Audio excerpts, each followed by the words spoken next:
আসসালামু আলাইকুম এভরিওয়ান। আজকে চলে আসলাম আপনাদের মাঝে নতুন একটি ভিডিও নিয়ে। আজকে আরশকে নিয়ে যাচ্ছে তার নানা বাড়ি। তার নানা একটু অসুস্থ, তাকে দেখতে যাচ্ছি আমরা। আরশের দাদু, আমি আর আরশ। এখানে আমি আরশকে বলতেছিলাম যে বাবা আমাকে একটা পাপ্পি দাও। ও পাপ্পি দিয়ে দিয়েছে সাথে সাথেই। কোথাও যাওয়ার নাম শুনলে সে ভীষণ খুশি হয়, ঘুরতে সে খুবই ভালোবাসে। এটা হচ্ছে আরশের ছোট চাচ্চু, সে যাচ্ছে তাকে আগায় দিতে।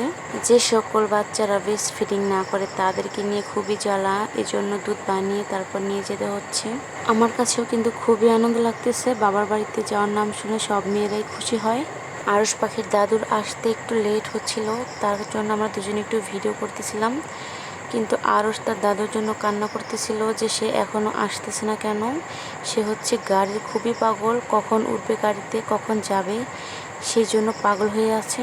এরপর রাস্তায় দাঁড়িয়ে গাড়ির জন্য অপেক্ষা করতেছিলাম। এই সময় কোনো গাড়ি পাওয়া যাচ্ছিল না, তাই তো আরশও চুপ করে আমার সাথে সাথে গাড়ির অপেক্ষা করতেছে। এরপরে আমরা একটা গাড়ি পেয়ে যাই।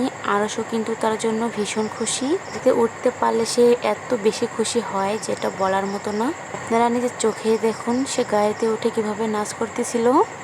এরপরে হচ্ছে আমি একটু আরশের সাথে মজা নিচ্ছিলাম যে তুমি একাই চলে যাও বাবা, একটু টাটা করছিলাম। তার কিন্তু কোনো রিয়াকশনই নেই। এখন সে গাড়িতে উঠে গেছে, এজন্য তার আমাকে কোনো দরকার নেই। তার দাদু তাকে কোলে নিতেছে, তার কোলে চলে যাচ্ছে। এখন আর তার আমাকে কোনো দরকারই নেই। তো এখন আমরা রওনা হব আমাদের বাড়ির দিকে। এখান থেকে গাড়িতে উঠলে 5 থেকে 10 মিনিটের মতো লাগবে, কারণ আমাদের বাড়ি অতটা দূরে না। এর মাঝে একটা নদী আছে, তার ওপারই। তার জন্য আমরা ঘুরে গাড়ি করে যাই। আপনারা আমাদের সাথে থাকুন এবং দেখেন যে কোথায় কোথায় দিয়ে যাই। কেউ চিনে থাকলে কিন্তু অবশ্যই কমেন্ট করবেন। এই যে এই জায়গাটাতে এখন বায়ে ঢুকতে হবে। এখন 2 থেকে 3 মিনিটের মতো লাগবে। বাবার বাড়িতে যাচ্ছি, তার জন্য কিন্তু খুবই আনন্দ লাগতেছে, কিন্তু দুঃখের বিষয় হচ্ছে থাকতে পারবো না, কারণ কয়েকদিন হয়েছে যে আমি আসছি। তার জন্য আজকে দুপুরবেলায় শুনলাম যে বাবা নাকি অসুস্থ, একটু জ্বর আসছে। তার জন্য বিকেলবেলার সাথে সাথে চলে আসলাম দেখতে। এই তো আমাদের বাড়ির রাস্তায় ঢুকে গেছি, এখনই নেমে পড়বো। গাড়ি থামানোর সাথে সাথে কিন্তু আরশের আন্টি এবং নানু চলে আসছে তাকে আগাইতে। আরশও কিন্তু তাদেরকে দেখে অনেক খুশি হয়েছে, দেখতেই তো পারছেন। সে সবারই কাছে প্রিয়, সে হচ্ছে এই বাড়ির প্রথম নাতি, আবার দাদা বাড়িরও প্রথম নাতি। বুঝতেই তো পারছেন যে তাকে কতটা সবাই ভালোবাসে। ওই তো ওইখানে আবার তার নানু কোলে নিয়ে তাকে চুমু খাচ্ছিল, আদর করতেছিল। সে তার নানুকে অনেক বেশি ভালোবাসে, সেজন্য নানুর কোলে উঠে সে অনেক বেশি খুশি। এখন নানুর সাথে সে বাড়িতে চলে যাচ্ছে। আসার সাথে সাথেই তার বল লাগবে, বল দিয়ে খেলা শুরু করে দিয়েছে। তারপরে হচ্ছে আমার বোন ওর সাথে খেলতেছিল। এখন আরশ পাখিকে নিয়ে বাইরে চলে যাচ্ছে, কিন্তু আরশ পাখি এখন আর খেলবে না, সে এখন ছাদে যেতেছে। এখানে আসলেই সে যখন তখন ছাদে ওঠার জন্য কান্নাকাটি শুরু করে দেয়। ছাদে উঠলে সে হাঁটতে পারে নিজ ইচ্ছে মতো, সে নিজ ইচ্ছে মতো খেলতে চায়, দৌড়াদৌড়ি করে। সেজন্য এখানে আমি আনতে চাই না, ভয় লাগে যে কখন পড়ে যায়। এখনও তার বোঝে না যে কিনারায় গেলে পড়ে যাবে, তার জন্য খুবই ভয় লাগে। আজকের ওয়েদারটা কিন্তু খুবই সুন্দর লাগতেছিল। আর দেখেন গাইস, এই যে আমাদের বাসা আর হচ্ছে মাঝখানে নদী, তার ওপার হচ্ছে আরশের দাদাবাড়ি। ও দেখা দিচ্ছিল যে ওটা, আমি জিজ্ঞেস করতেছিলাম যে তোমার দাদাবাড়ি কোনটা। এখন আবার আরশ পাখিকে নিয়ে মজা করতেছিলাম, জিজ্ঞেস করতেছিলাম যে আমার আরশ পাখি কোথায়। বোরকা দিয়ে ঢেকে রাখছিলাম, সে কিন্তু তার জন্য ভীষণ খুশি হয়ে গিয়েছিল। মাশাআল্লাহ বলবেন এবং আমাদের চ্যানেলটা সাবস্ক্রাইব করে রাখবেন। আমাদের মা ছেলের ভিডিওগুলো আপনাদের কাছে কেমন লাগে অবশ্যই কিন্তু জানাবেন। আমরা দুজন কিন্তু খুব সুন্দর ভিডিও করতেছিলাম।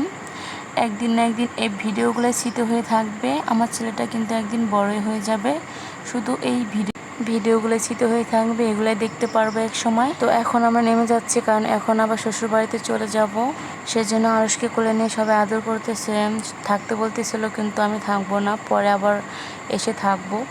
আরশ কিন্তু যাওয়ার জন্য পাগল হয়ে গেছে, কারণ গাড়িতে যাওয়ার জন্য সে কখন গাড়িতে উঠবে সেটাই হচ্ছে তার ধান্দা। এখন আবার আমার বোন কোলে নেওয়ার জন্য অনেক জোরাজোরি করতেছে, কিন্তু সে যাবে না।